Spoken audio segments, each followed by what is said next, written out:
Hello my dear students, welcome back to my YouTube channel. एक बार फिर से आप सभी लोगों का रकीब सर ऑफिशियल यूट्यूब पर स्वागत है। साथियों, आज हम लोग नाइन्थ और हाई स्कूल के लिए दूसरा टॉपिक पढ़ेंगे, वो है हमारा पार्ट्स ऑफ स्पीच। इसके पहले वीडियो में हमने आप लोगों को sentence and its types, sentence के पार्ट्स, सब्जेक्ट और प्रेडिकेट, ये सारी चीज़ें हम लोगों ने आप लोगों को बता दी हैं। अब आज हम लोग उठाते हैं इसका दूसरा टॉपिक, वो है हमारा पार्ट्स ऑफ स्पीच। तो साथियों, जो पार्ट्स ऑफ स्पीच है हमारा, इसको हम लोग शब्द भेद कहते हैं या भाषा का भेद कहते हैं। ठीक है। अगर हम अपने विचारों को किसी दूसरे तक पहुंचाना चाहते हैं तो उसको हम लोग या तो बोल कर बताते हैं या तो उसको लिख करके बताते हैं। तो उस बोलने या लिखने में, यानी विचारों के आदान और प्रदान में, थॉट्स को हमारे एक दूसरे को ट्रांसफर करने में हम जिन शब्दों का प्रयोग करते हैं उसको हम लोग बहुत तरीके से उसका इस्तेमाल करते हैं। उन शब्दों को अलग अलग उनके रूपों को समझना, कैसे कैसे हम किसी एक शब्द को किन किन रूप में रखते हैं या बोलते हैं, विचारों के आदान प्रदान के करने में, वही हमारा क्या कहलाता है, पार्ट्स ऑफ स्पीच कहलाता है। ठीक है। अब इन शब्दों को हम लोग बहुत कायदे से समझेंगे एक एक करके कि कैसे एक शब्द हमारा नाउन की तरीके से काम करता है, कैसे एक शब्द हमारा एडजेक्टिव या वर्ब की तरीके से काम करता है। उसकी अलग अलग कैटेगरी को हम लोगों ने अलग अलग तरीके से रखा। तो ये हमारे पार्ट्स ऑफ स्पीच जो है ये 8 तरीके के होते हैं। ठीक है साथियों। तो अब हम लोग एक सिंपल तरीके से ये समझें कि शब्द को उसके अलग अलग रूपों में रखना ही पार्ट्स ऑफ स्पीच कहलाता है या शब्द भेद कहलाता है। ठीक है साथियों। जैसे हमने देखे, इधर हमने लिखा है कि a category that describes the role of a word place in a sentence is called parts of speech. एक सेंटेंस के अंदर एक शब्द हमारा अलग अलग किन किन तरीकों में, किन किन रूपों में यूज होता है, उसी को हम लोगों को आज समझना है। इसको हम लोग कहते हैं शब्द भेद या भाषा का भेद। ठीक है। तो इंग्लिश में यानी अंग्रेजी भाषा में अगर हम देखते हैं तो ये हमको 8 तरीके के मिलते हैं। कितने तरीके के मिलते हैं? 8 तरीके के मिलते हैं। ठीक। अब इन 8 तरीकों को हम लोगों को यूज भी करना है, उनको एक एक करके अलग अलग करके उनकी डेफिनेशन, उनकी परिभाषा, उनका रूप, उनको हम लोग कैसे कैसे यूज करते हैं, ये सारी चीजें आज हम आप लोगों को इस वीडियो में बताएंगे और समझाएंगे। तो अब करना क्या है, आप लोगों को चैनल को सब्सक्राइब करना है, लाइक करना है और बेल आइकन को प्रेस करना है। ये आपका जो मौसम चल रहा है ये पीक पॉइंट होता है स्टडी करने का।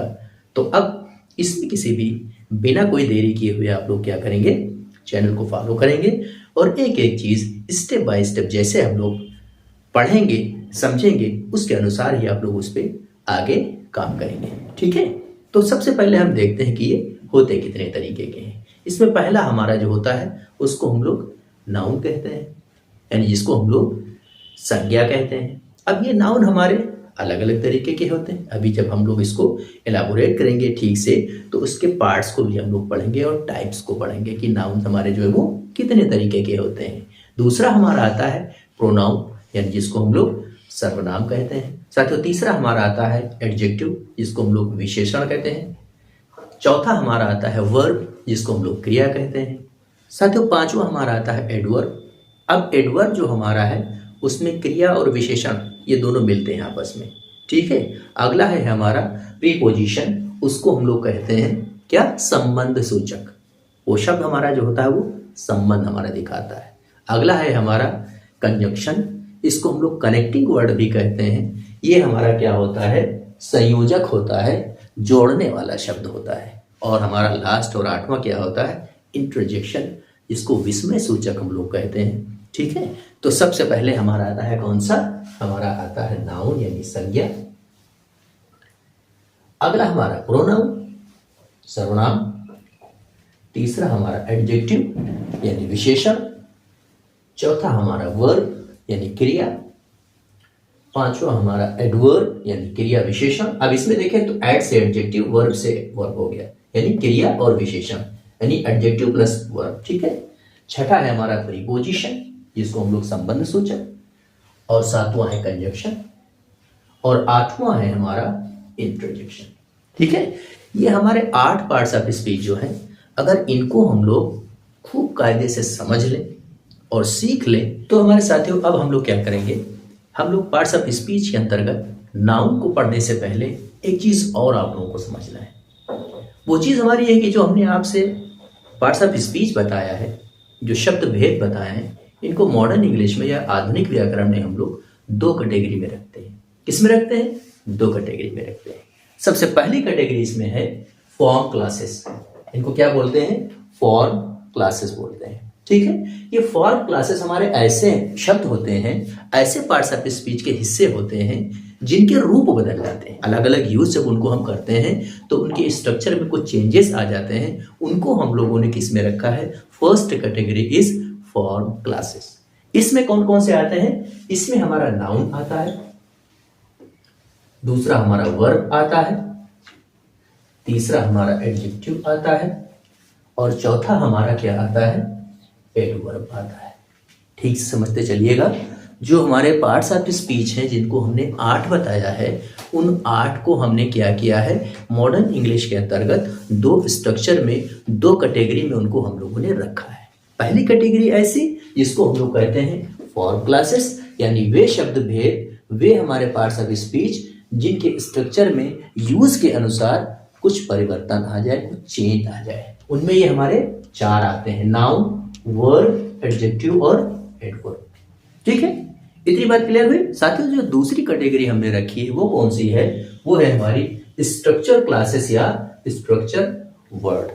ये हमारे वे शब्द भेद के अंतर्गत शब्द हैं, वे पार्ट्स ऑफ स्पीच हैं जिनमें कोई चेंज नहीं होता है। क्या होता है?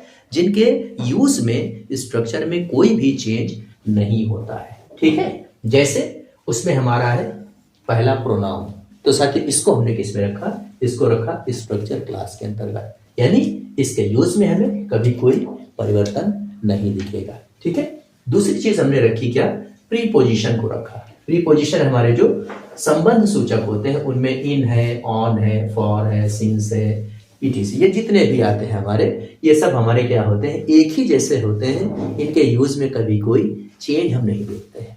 ठीक है, इसके अंतर्गत हमने तीसरा रखा है कंजंक्शन को, जोड़ने वाले जो होते हैं। ठीक है, इनमें एंड है, बट है, दैट है, ये जितने हमारे कंजंक्शन होते हैं, ये भी हमारे जब यूज करते हैं इनको अलग अलग सेंटेंस में, तो इनमें कभी हम कोई चेंज नहीं पाते हैं। साथियों, अगला हमारा स्ट्रक्चर क्लास के अंतर्गत कौन सा आता है? वो हमारे आते हैं सेंटेंस के कनेक्टर्स। सो है, बिसाइड्स है, हाउएवर, ये जितने हमारे आते हैं जो एक क्लास को दूसरे क्लास से जोड़ते हैं, कनेक्ट करते हैं आपस में, इनमें भी कभी कोई चेंज नहीं होता है। ठीक है, अब आते हैं हम लोग, अगला हमारा है इंटरजेक्शन। ये हमारे आ, ओ, विस्मयादि बोधक शब्द जितने भी होते हैं, इनमें भी जब इनका यूज करते हैं तो कभी कोई चेंज हमें नहीं दिखता है। साथ ही इसके अंतर्गत अगला हमारा आता है ऑक्सिलरी वर्ब। जैसे कैन है, मे है, मस्ट है, कुड है, ये जितनी हमारी ऑक्सिलरी वर्ब आती हैं, इनमें भी हम कोई परिवर्तन नहीं पाते हैं जब इनका हम यूज करते हैं। तो इनको हमने किस में रखा? इनको हमने स्ट्रक्चर वर्ड के अंतर्गत ही रखा। ठीक है, नेक्स्ट हमारा आता है जो हमारे क्वेश्चन वर्ड होते हैं, व्हेन, व्हाट, वेयर, हाउ, ये जितने हमारे क्वेश्चन वर्ड हैं, ये जब भी यूज होते हैं तो एक ही जैसे होते हैं, इनमें कोई चेंज हमें कोई नहीं दिखता है। ठीक है, तो इसको भी हमने किस में रखा? स्ट्रक्चर क्लास के अंतर्गत रखा। ठीक है, उसके बाद हमारा आता है इंटेंसिफायर। इंटेंसिफायर हमारे कोई एडजेक्टिव या एडवर्ब ऐसे होते हैं जो हमें क्या होता है? जोर देना होता है किसी सेंटेंस में, तो वहां के ऊपर उनका हम यूज करते हैं। जैसे हमारा टू है, वेरी है, ये जितने भी हमारे वर्ड हैं, इनका जब हम यूज करते हैं तो एक ही रूप में ये हमेशा यूज में आते हैं, इनमें कोई चेंज हमें नहीं दिखता है। तो इनको भी हमने सेकंड कैटेगरी जो है हमारा स्ट्रक्चर वर्ड के अंतर्गत ही हमने क्या किया है? रखा है। ठीक है, अगला हमारा आता है डिटर्मिनर्स। ये डिटर्मिनर्स हमारे एडजेक्टिव भी होते हैं, आर्टिकल होते हैं, डेफिनिट और इंडेफिनिट, ए, एंड, द, ये जितने भी हमारे आर्टिकल होते हैं, इनका भी हमें जब यूज करते हैं तो कोई चेंज हमें नहीं दिखाई देता है। तो नाउन को पढ़ने से पहले हमने क्या किया? पार्ट्स ऑफ स्पीच को दो कैटेगरी में रखा।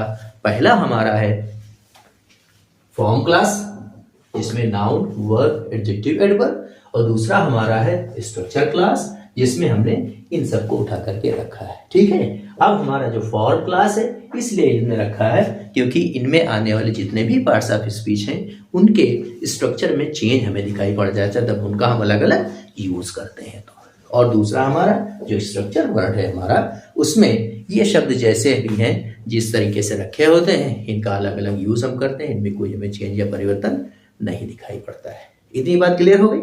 ठीक है, तो अब क्या करना है, उठाइए नोटबुक और नोट कर लीजिए इन सारी इंपॉर्टेंट चीज़ों को, और चैनल को सब्सक्राइब भी कर लीजिए और साथियों तक शेयर भी कीजिए। आइए अब हम लोग पढ़ते हैं इसमें पार्ट्स ऑफ स्पीच के अंतर्गत पहला, या यूँ कह लें कि फॉर्म क्लास के अंतर्गत पहला हमारा जो नाउन है उसको हम लोग देखते हैं। तो आइए अब हम लोग देखते हैं कि जो हमारे फॉर्म क्लास है पार्ट्स ऑफ स्पीच के अंतर्गत, जिनमें हमने रखा है किसको, नाउन को, वर्ब को, एडजेक्टिव को और एडवर्ब को, हमने कहा है कि इनको हमने फॉर्म क्लास में इसलिए रखा क्योंकि इनके यूज जब होते हैं तो इनके स्ट्रक्चर में कुछ चेंजेस आपको मिलते हैं, और जो हमारे स्ट्रक्चर वर्ड होते हैं उनमें हमारे जो पार्ट्स ऑफ स्पीच आते हैं उनमें कोई यूज के बाद हमें कोई स्ट्रक्चर में चेंज नहीं दिखाई पड़ता है। तो ये जो चेंज हमारे होते हैं फॉर्म क्लास के, ये किन किन रूपों में हमको दिखाई पड़ जाते हैं। ठीक है, जैसे हम लोग देखते हैं कि अगर हमने नाउन का यूज किया है तो नाउन को हम लोग सिंगुलर में भी यूज करते हैं और प्लूरल में भी यूज करते हैं। तो सेंटेंस में जब हमारा कोई नाउन सिंगुलर यूज होता है तो कैसे होता है, प्लूरल जब यूज होता है तो कैसे होता है, दो चेंज हो गए इसके अंतर्गत, इसीलिए हमने इसको फॉर्म क्लास में रखा।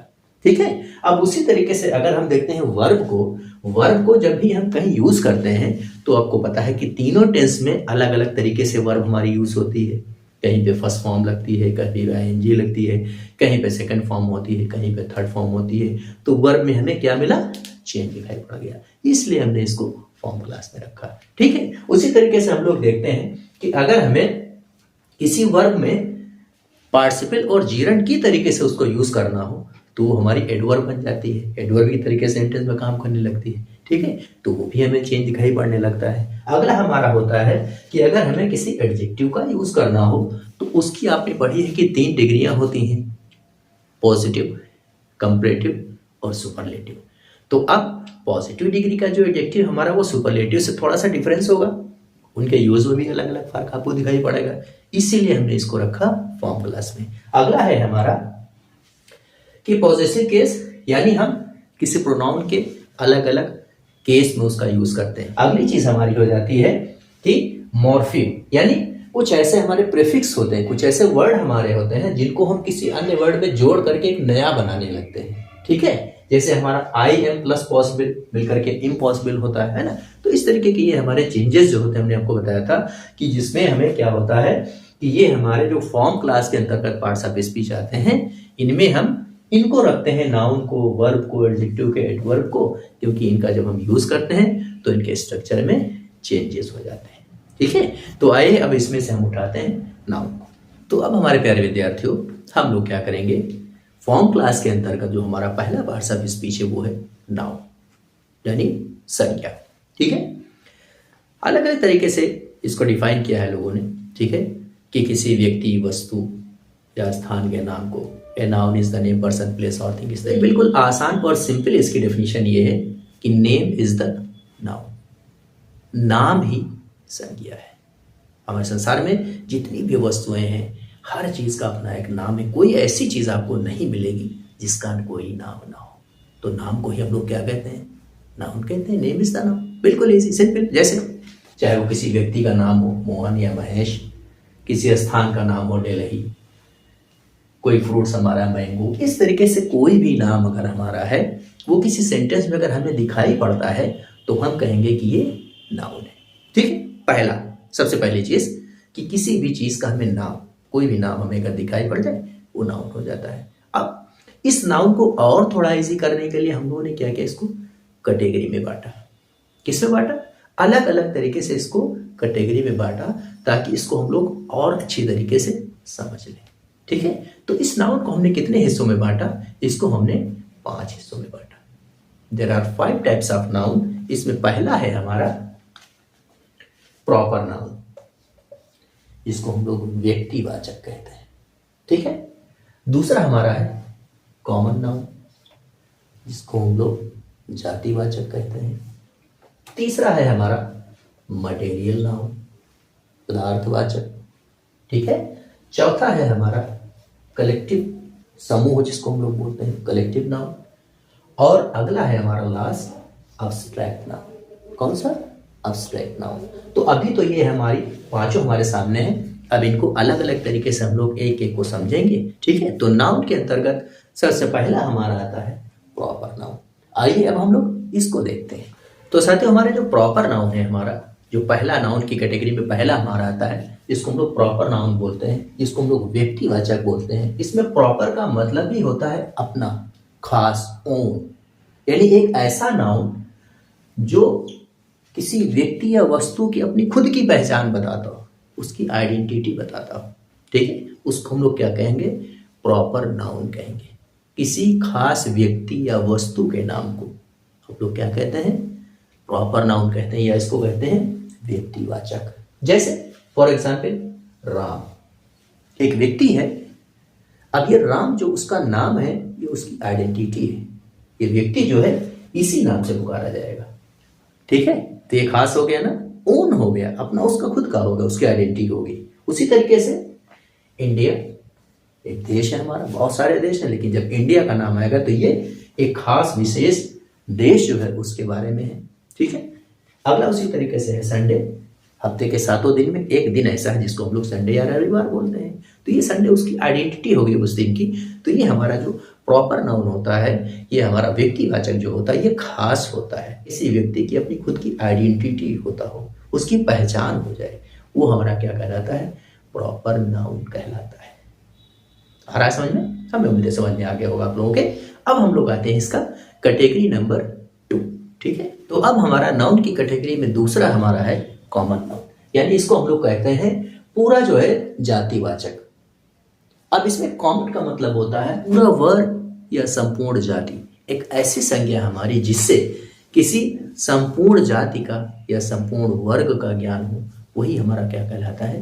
कॉमन नाउन कहलाता है। It's belonging to all. Common means belonging to all, यानी पूरी जाति के लिए, पूरे वर्ग के लिए। ठीक है, जैसे फॉर एग्जाम्पल अगर हम देखते हैं बॉय, तो अब इसमें बॉय में जितने भी हमारे हैं वो सारे आ गए, चाहे वो गांव का हो, चाहे वो शहर का हो, छोटा हो, बिल्कुल छोटा हो, बड़ा हो, जितने भी हमारे वो इसके अंतर्गत आ गए, ये हमारा कॉमन हो गया। उसी तरीके से गर्ल इसमें सारी आ जाती हैं। उसी तरीके से कैट, कोई भी इसकी जो है अलग अलग तरीके से वो। उसी तरीके से डॉग, उसी तरीके से बुक। ये इस तरीके से ऐसा नाउन हमारा जो संपूर्ण वर्ग का ज्ञान कराता हो, पूरी जाति का ज्ञान कराता हो, पूरे समूह का, उसको हम लोग क्या कहते हैं? कॉमन नाउन कहते हैं। ठीक है, अब हम लोग देखते हैं इसकी तीसरी कैटेगरी। तो हमारे नाउन की तीसरी कैटेगरी है मटेरियल नाउन। कौन सी है? Material noun. इसका मतलब ही है मैटर, यानी पदार्थ। कोई ऐसी हमारी संज्ञा जिससे किसी पदार्थ, ये मैटर, जिसको हम लोग वेट कर सकें, उसकी क्वांटिटी को जान सके, यानी उसकी तौल और माप को हम लोग जान सकें, वो हमारा क्या कहलाता है? मटेरियल नाउन कहलाता है। जैसे हमारा मिल्क है, वाटर है, गोल्ड, आयरन, जितने भी हमारी धातुएं होती है, ये सारे, यानी कोई भी हमारा ऐसा पदार्थ जिसको हम लोग तौल मात्रा उसकी कर सकें, तौल माप उसकी कर सकें, वो हमारा कहलाता है मटेरियल नाउन। ठीक है, अब उसके बाद हम लोग आते हैं, अगला है हमारा नंबर 4 पे, वो है कलेक्टिव नाउन। समूह, ग्रुप, ऐसी संज्ञा जिससे हमारे संपूर्ण समूह, संपूर्ण ग्रुप का, पूरे ग्रुप का ज्ञान होता हो, यानी ऐसी संज्ञा हमारी जिससे संपूर्ण ग्रुप या पूरी टीम का, यानी पूरे ग्रुप का ज्ञान होता हो। जैसे हम लोग उस पर देखते हैं, जैसे बंच है, टीम है, ग्रुप है, कमेटी है, प्लेयर्स हैं। अब उसमें प्लेयर्स में सारे लोग आ जाते हैं, तो एक पूरा ग्रुप, पूरा समूह होता है, उसको हम लोग कहते हैं कौन सा? उसको हम लोग कहते हैं कलेक्टिव नाउन। ये हमारी नाउन की कैटेगरी में ये हमारा चौथा है, वो है हमारा कलेक्टिव नाउन। ठीक है साथियों, आ रहा समझ में? ये 5 हमारे नाउन की जो कैटेगरी है अलग अलग तरीके से, उसको हम लोग डिफाइन कर रहे हैं। आज से इनको समझिएगा। अब आइए देखते हैं नाउन के अंतर्गत इसका लास्ट, 5वां और लास्ट है अब्स्ट्रैक्ट, यानी भाववाचक। इसके नाम से ही हम लोग को पता चलता है कि कोई ऐसी संज्ञा जिसको हम लोग बॉडी की किसी और चीज से ना पहचाने, आंख से, हाथ से उसको ना पहचाने, बल्कि उसको दिमाग से या उसको दिल से पहचाने। ठीक है, जैसे उसमें आता है आपका स्वीटनेस, रेडनेस, उसकी मिठास, उसका स्वाद, उसी तरीके से ऑनेस्टी। ठीक है, अब ये सब चीजें हम लोग हाथ से नहीं छू के समझ सकते हैं, इसको हम लोग दिल से महसूस कर सकते हैं, दिमाग से इसको समझ सकते हैं। उसी तरीके से ब्रेवरी, काइंडनेस, ये इस तरीके के जितने भी हमारे भाव आते हैं, जितने भी अब्स्ट्रैक्ट आते हैं, ये हमारा क्या कहते हैं? अब्स्ट्रैक्ट नाउन के अंतर्गत आते हैं। ठीक है, ये हमारा 5वां था नाउन की कैटेगरी में, अब्स्ट्रैक्ट नाउन यानी भाववाचक संज्ञा। ठीक है। तो ये पांचों हमारी नाउन की जो कैटेगरी थी पूरी हो गई हैं। हमें उम्मीद है कि आप लोगों को ये वीडियो काफ़ी हेल्पफुल होगा, आप लोगों के लिए, आप लोगों को काफ़ी फायदा करेगा। साथियों, आज हम लोगों ने सबसे पहले पार्ट्स ऑफ स्पीच के अंतर्गत नाउन को पढ़ा। पार्ट्स ऑफ स्पीच को हमने किस में बांटा है? फॉर्म क्लास में और स्ट्रक्चर क्लास में बांटा है। उसके अंतर्गत हमारा जो नाउन आता है पहला, उसको हमने पढ़ा। साथियों, अब हम लोग एक चीज़ और देखते हैं कि नाउन को हम लोग एक तरीके से और डिफ्रेंशिएट करते हैं। जैसे उसमें पहला होता है काउंटेबल नाउन और अनकाउंटेबल नाउन।